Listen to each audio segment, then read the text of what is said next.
वहाँ पत्रकार थे, उन लोगों का कहना है कि 100 राउंड के लगभग फायरिंग हुई है और वहाँ 2 टुल्ले खड़े हैं। बिल्कुल नामजद लोगों का नाम बता रहे हैं कौन गोली चला रहा है, लेकिन कोई सुनवाई नाम की चीज इस अंधेरी नगरी में नहीं हो रही है।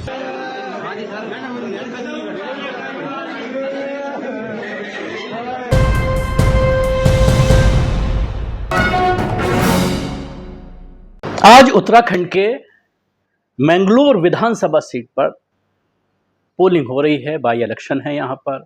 इस पोलिंग के दौरान ये खबर आई कि एक बूथ पर जबरदस्त 2 पक्षों में लड़ाई हुई है। वहां के जो कांग्रेस के प्रत्याशी हैं उनके जरिए यह आरोप लगाया गया है कि 50-60 राउंड फायरिंग हुई है, जिसमें कई लोगों के घायल होने की बात कही जा रही है। उसके साथ ही काजी निजामुद्दीन जो यहां पर कांग्रेस के प्रत्याशी हैं, उनके कुछ वीडियो सोशल मीडिया पर वायरल हो रहे हैं और जिनको चोटें आई हैं उनके वीडियो भी सोशल मीडिया पर वायरल हैं। हालांकि पुलिस प्रशासन ने किसी भी फायरिंग से इनकार किया है। यह जरूर कहा है पुलिस ने कि 2 पक्षों में झड़प हुई है और झड़प के बाद सुचारू रूप से पोलिंग हो रही है।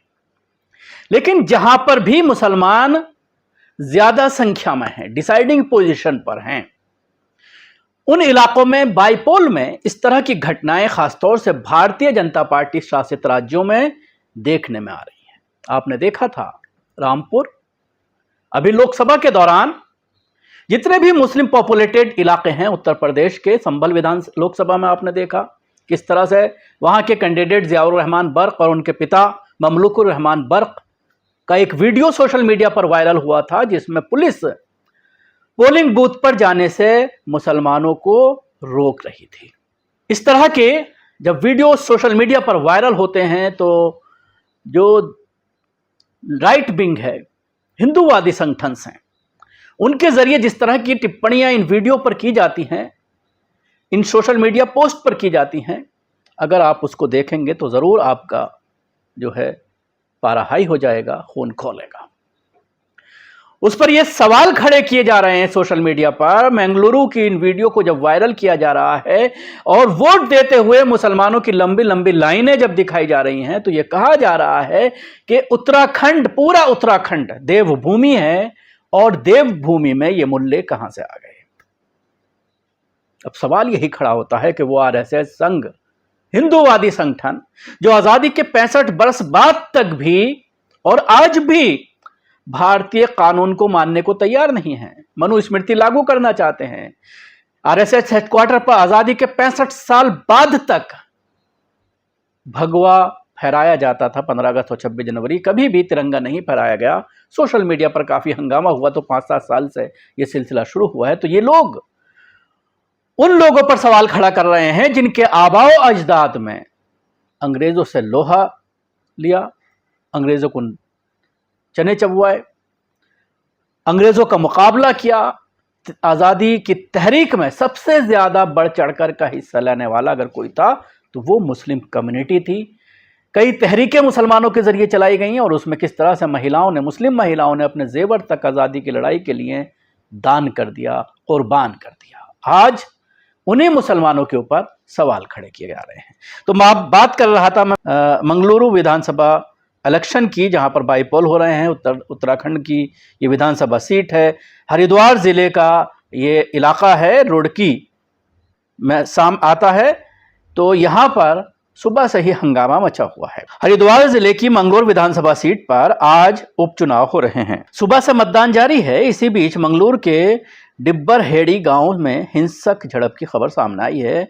वहां वोट डालने को लेकर आपस में 2 दलों के कार्यकर्ताओं के बीच भिड़ंत हुई। जानकारी के मुताबिक लिब्बरहेड़ी गांव के बूथ नंबर 53-54 पर बसपा और भाजपा के कार्यकर्ताओं के बीच झड़प हो गई। दोनों ओर से जमकर लाठी डंडे चले। इस मारपीट में कई लोग घायल हुए हैं। घटना की जानकारी मिलते ही कांग्रेस प्रत्याशी व पूर्व विधायक काजी निजामुद्दीन भी वहां पहुंचे और घायलों को साथ लेकर अस्पताल के लिए निकले।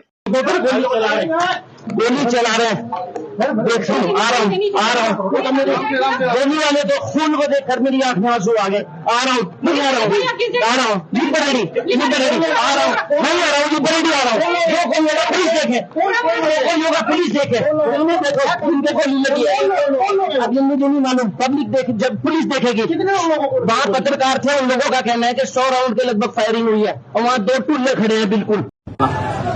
ये देखिए आधे घंटे के बाद मैं पहुंचा हूं लगभग। ये देखिए और इनके गोली लगी है या क्या डंडा लगा है इनको। 4-5 आदमी 4-5 आदमी इनको कोई अस्पताल ले जाने के लिए भी नहीं आया। ये देखिए अब मैं जानकर मेरे खिलाफ जो पुलिस प्रशासन कार्रवाई करनी चाहे आकर बाद में लड़ाई लड़ेंगे। पहले खून चलते हुए अपने साथी को अस्पताल पहुंचाना मेरी जिम्मेदारी है। एम्बुलेंस नहीं, मुझे कोई अधिकारी नहीं मिला। मुझे 2 दरोगा और 4 सिपाही दिखाई दिए। पता है बहुत देर से गाड़ियां दौड़ रही हैं सड़कों पर। मीडिया को सड़कों पर गाड़ियां दौड़ते दिख रही हैं। मौका वारदात पर कोई नहीं। नामजद लोगों का नाम बता रहे हैं कौन गोली चला रहा है, लेकिन कोई सुनवाई नाम की चीज इस अंधेरी नगरी में नहीं हो रही है। हिंसा की जानकारी मिलते ही मौके पर भारी पुलिस बल पहुंचा और किसी तरह मामले को शांत किया गया। सभी घायलों को उपचार के लिए रुड़की सिविल अस्पताल भेजा गया है। लिब्बरहेड़ी में मौजूद सिविल लाइन कोतवाली प्रभारी निरीक्षक आर.के. सकलानी ने बताया है कि 2 दलों में मारपीट हुई है। घायलों को उपचार के लिए अस्पताल भेजा गया है और मौके पर पुलिस फोर्स तैनात की गई है। ऐसा आरोप लगाया जा रहा है कि लिब्बरहेड़ी गांव में कई राउंड फायरिंग की गई। गोली लगने से कई ग्रामीण घायल हुए हैं, लेकिन मंगलोर फायरिंग प्रकरण में जिला प्रशासन हरिद्वार द्वारा पुष्टि की गई है कि मंगलोर उपचुनाव के दौरान मतदेय स्थल पर फायरिंग की सूचना पूर्ण रूप से तथ्यहीन है। कांग्रेस ने ट्वीट कर लिखा है कि ये घटना जो है बहुत ही दुखद है। मंगलोर विधानसभा जब शासन प्रशासन सरकार के दबाव में कार्य करता है तो उसके परिणाम कुछ ऐसे ही होते हैं। भले हमारी आंखें नम हो जाएं, लेकिन हम कांग्रेस के लोग अपनी विधानसभा की जनता के साथ खड़े हैं, उनकी हर संभव मदद करेंगे। इसके साथ ही दूसरे ट्वीट में लिखा कि अत्यंत दुखद घटना, मंगलोर विधानसभा जब शासन प्रशासन सरकार के दबाव में कार्य करता है तो उसके परिणाम कुछ ऐसे ही आते हैं। भले हमारी आंखें नम हो जाएं, लेकिन हम कांग्रेस के लोग अपनी विधानसभा की जनता के साथ खड़े हैं, उनकी हर संभव मदद करेंगे। तो अब देखने वाली बात यह है, जिस तरह से ये आरोप प्रत्यारोप का दौर चल रहा है भाजपा और कांग्रेस के दरमियान, सवाल खड़े किए जा रहे हैं इस पूरी घटना को लेकर और कटघरे में इस पूरे मामले को लेकर जो है एक दूसरे ग्रुप को खड़ा किया जा रहा है।